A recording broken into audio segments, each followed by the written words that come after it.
Hey guys, in this video I'm going to show you how to freeze rows and columns in Google Sheets.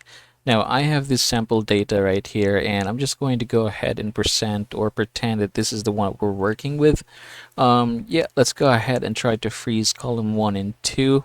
Let's go ahead, or rows 1 and 2 rather. Let's go ahead and highlight them and then click view, freeze, and then we're gonna go ahead and choose up to rows 2. So there you go. Now if we are going to scroll down, you can see that the rows 1 and 2 is no longer moving, so we can still see them. Now let's do the same thing here in columns A, B, and C. There you go, I've highlighted them.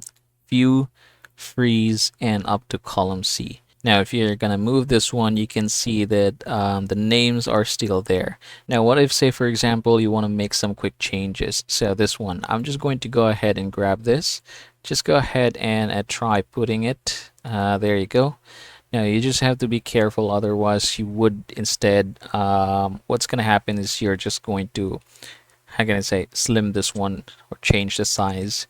So yeah, from this point forward, I can go ahead and scroll this one and you can see that we're still seeing the family names there.